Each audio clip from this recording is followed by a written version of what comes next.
one of the things that we grew up doing, basketball. Yeah. Basketball, I don't really remember for you, but it was important. I remember it being like really important to me. I had a lot of all I did. You were a kid. I remember, I'll never forget that. I'm still good. I haven't played basketball for 10 years and I'm still great at it because of how much I used to do it. Do you remember that time we were at Blaine's and it was raining and we were shooting on the 8-foot hoop and Nate went to kick the ball? The ball was in the grass and Nate was mad and went to kick it. And I straight up and Nate's foot Charlie slipped Brown and he did a full Charlie Brown, like 180. And it was raining, and I'll never forget, like, we laid there in the rain and laughed for so long. And I was like, this was before you had, like, video cameras on your house. Otherwise, they would have got it probably on camera. Welcome to the Humanity Sells Podcast, where we talk about the marketing revolution that's happening in tech consulting and how the best businesses are elevating their brand, amplifying their message, and selling more by being more human. We're your hosts, Brandon Triola. And I'm Nate Nitty. Let's get into it.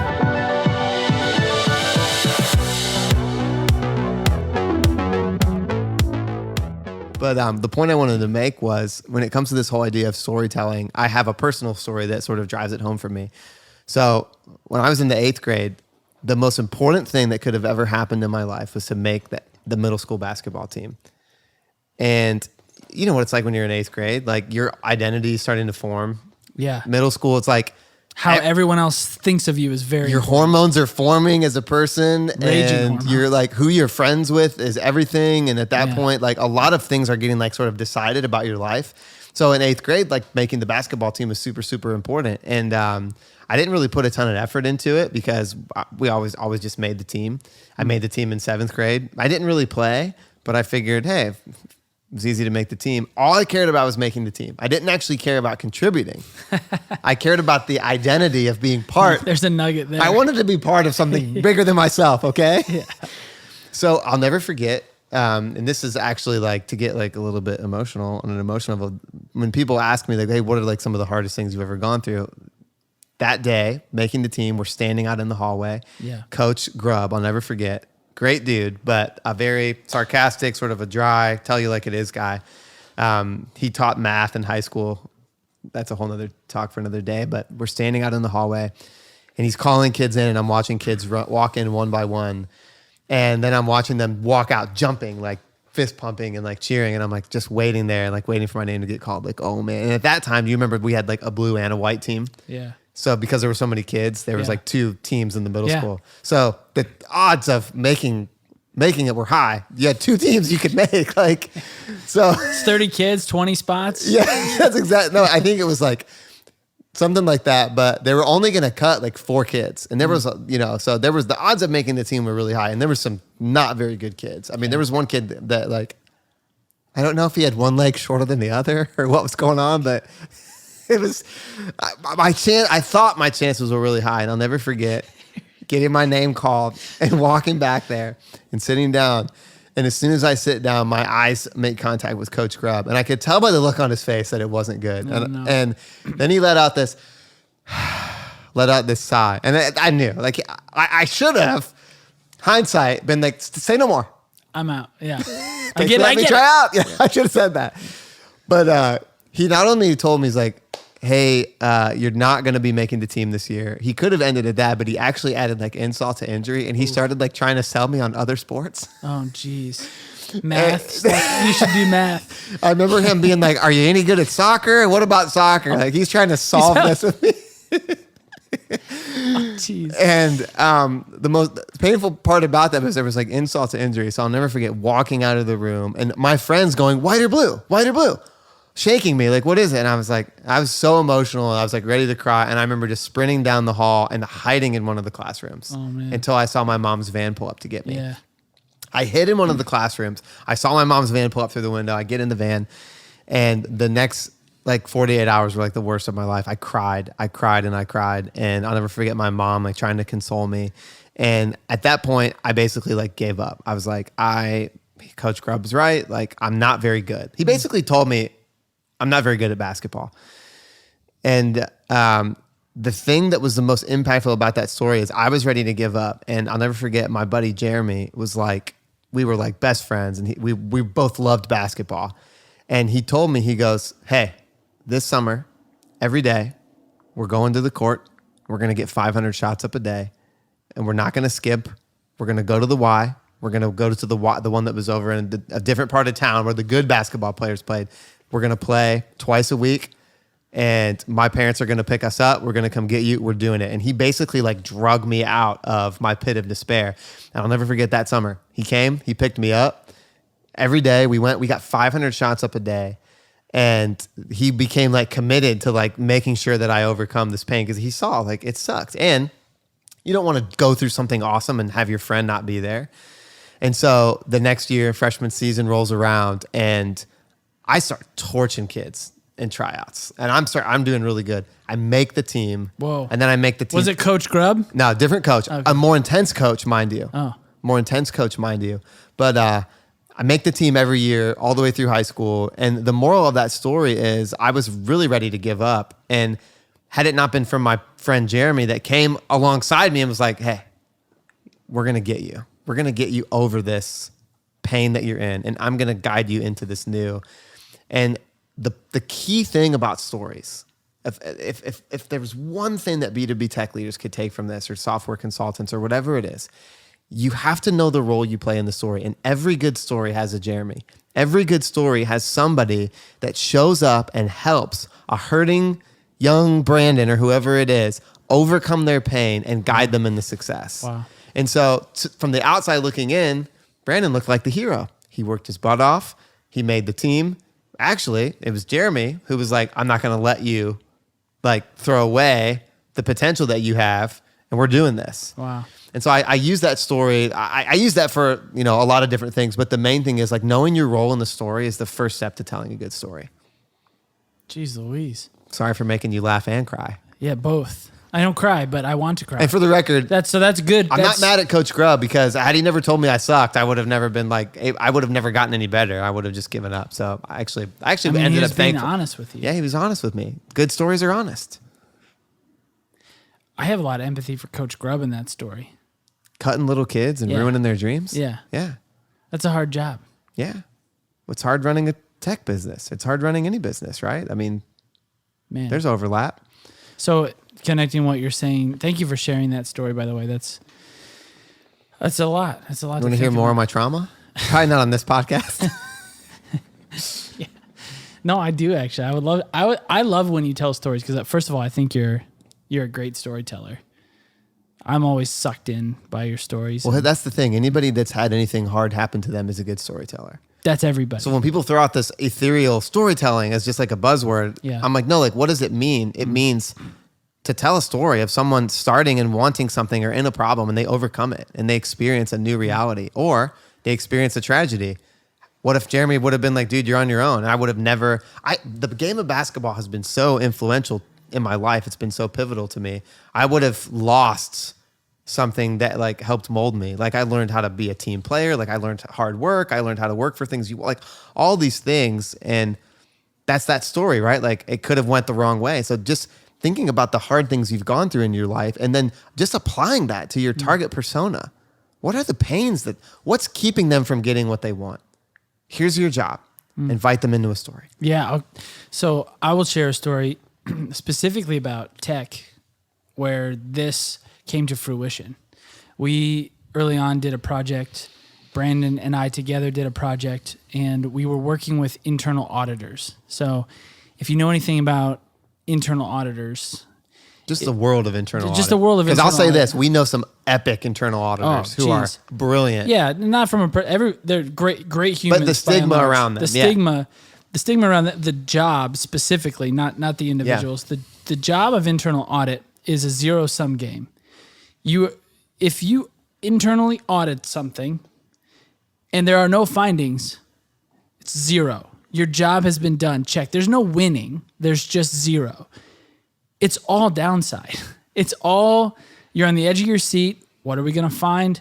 What's there? So a company came to us. They were already midstream on a project, but they asked for our help sort of doing some like human-centered research, empathetic research on internal auditors. They wanted to better understand the internal needs and pains, more specifically, of their audience. Yeah. who in this story, the auditors, they're the Brandon, they're struggling with something. They want it to be Jeremy. How do we help? How do we show up? How do we speak to them? How do we get them out of bed and go to the park? So what they ended up doing was a lot of interviews with them, a lot of discussions. What's your life like? What keeps you up at night? And that's a common phrase, but more importantly, like what's really hard about your job? Just questions you might ask somebody over coffee. And what they found out was what I just said, it's a zero-sum game, but more importantly, the emotional toll that the job has on the person, the auditor, is extremely high. Because again, imagine this.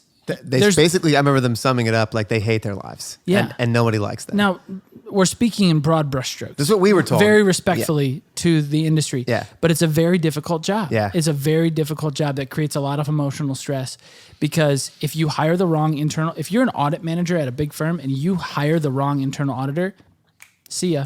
And that's a black stain on your record. Yeah. How could you go get another job saying, yeah, I got canned from the last one because I didn't do a good job hiring you can't. Yeah. It's very high stakes, right? And so tying it back to the storytelling piece, they sought to get deeper about the emotional pains that this role by and large was feeling. Yeah. So that they could reposition their brand and re-go to market with a message about their audit services that said, hey, listen, we understand that you're mostly up at night during these big seasons of your job. We understand that it's a zero-sum game. We understand that you worry if the team respects you or you're seen as extremely competent to your leaders. Hey, we get it. And then we demonstrate, here's how we know we've been there, and here we show empathetically.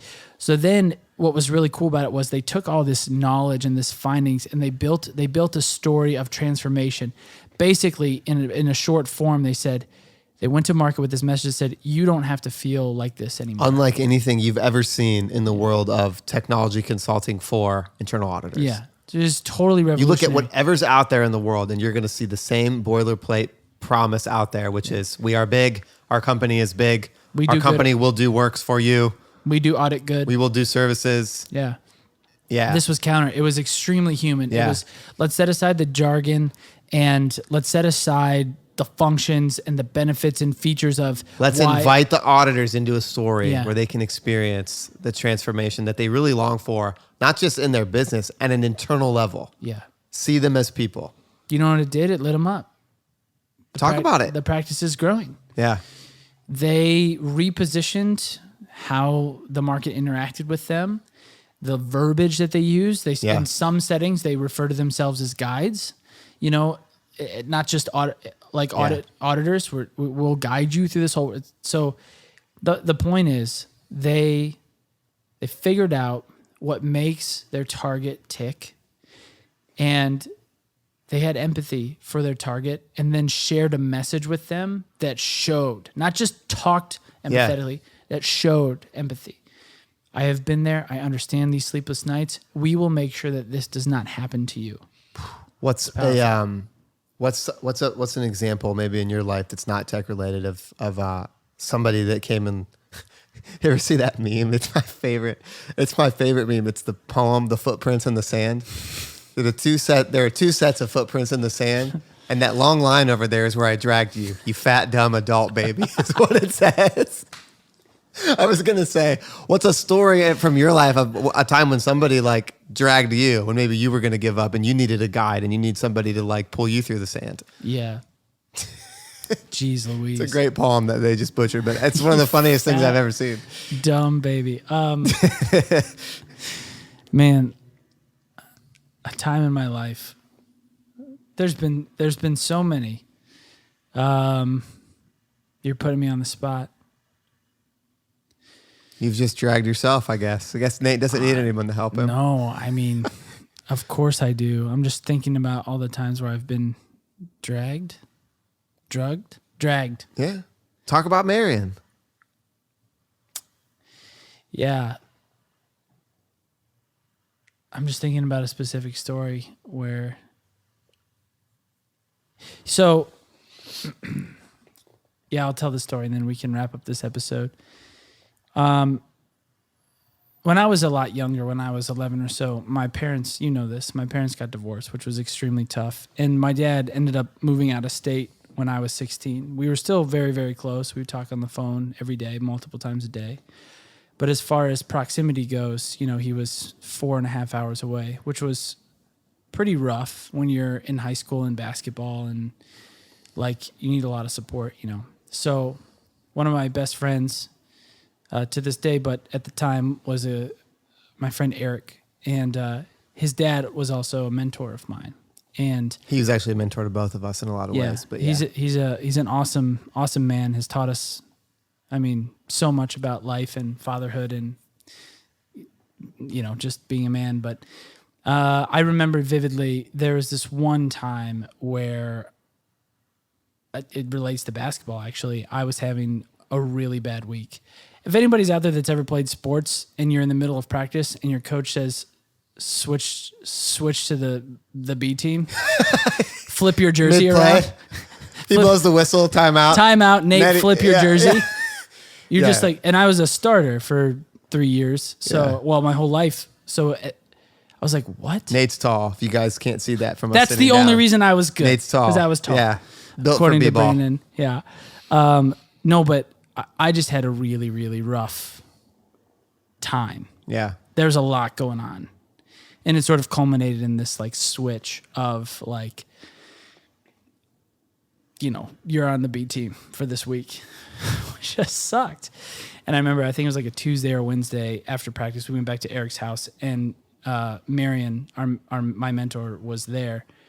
He asked me how it went, and I just burst into tears. And again, I don't cry. I thought you didn't cry. I don't. This is why this story You're is... full of... No, I'm just kidding. I just burst into tears, and Dang. he literally gave me a shoulder. He's tall, so I was like right on his He's way shoulder. taller than you. He should just have played gave me a basketball. shoulder, and at a time in my life when I didn't really have the space, I was carrying a lot. I didn't have the space to release, if you know what I'm talking about. Like if I didn't have the space I don't think to any of us did. let it down. Yeah.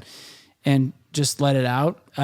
He carved out this space for me, and then when I had soaked his shoulder, the snot just. When I was That done, t-shirt is I gone. might have even wiped my snot just like right across his shoulder. He's going to hear this at He some just like point. pulled me aside and like, or just like looked at me, and he's like, "You're gonna be okay. Like it's okay to feel this way.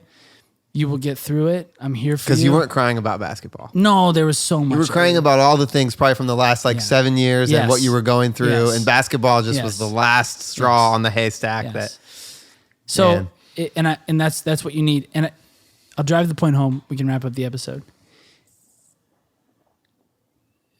If you're in marketing or branding out there in tech specifically, you are Marion in that story. Yeah.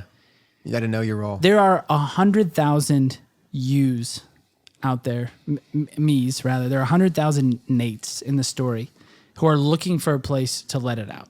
Yeah. Who are confused, don't want to show it, who are hurting, don't want to show it, who don't know the right way forward, Yeah. don't want to show it. And they need a guide in the story to come along empathetically and say, you can cry. We got you. Yep. We will get you from A to B. Yeah. You can do this. And that is what we're trying to put into the world for tech. It doesn't exist. It's just pure Yeah. sell more, make Yeah. more money, do more, be more. How about we just press pause on all that, and Yeah. why don't we look for our target customer and see them as very competent, very capable, extremely smart, but also needing a guide. Storytelling is one of the simplest and most human ways to do positioning strategy too. It overlaps. I wouldn't say it's one for one positioning, because positioning is a whole different thing that we'll probably do an episode on at some point. Yeah. But storytelling is a really simple way to just position yourself the right way to the right customer. And I think what you said is really key. So if I were to sum it up, I would just sum it up in 3 ways. Here are the 3 takeaways for storytelling. You got to learn a framework for how to tell good stories. There's lots of good ones out there. We can give you one next in the next episode. We can give We'll one, you but if you're like, hey, I need to go start learning this right now, I cannot wait till the next episode gets out. There's lots of books out there. Highly recommend Building a Story Brand by Donald Miller. There's tons of different storytelling frameworks. Get a framework for how to tell a good story. Learn it, understand it. Even if you're not a marketing leader or like a marketing director, I would say, if you're a business leader at your business, learn how to tell a good story. And then I would say build story scripts. We call them story scripts for your personas. Or each persona has different pains, right? Like that internal audit manager has different pains than a chief security officer or a chief revenue officer. Understand their pains, invite them into a story. And then the third and final takeaway is know your role. Like know your role in the story. You're always the guide, never the hero. That's what we say. Always the guide, never the hero. Don't have hero syndrome. And when you know your role, you can empower everybody on your team to know your role. And when you empower everybody on your team to know that we are all the guide in the story, you'll see that human element of your brand and your business increasing and that cohesive thread running through everything. And that is really the starting point to humanizing everything that you do as a tech company.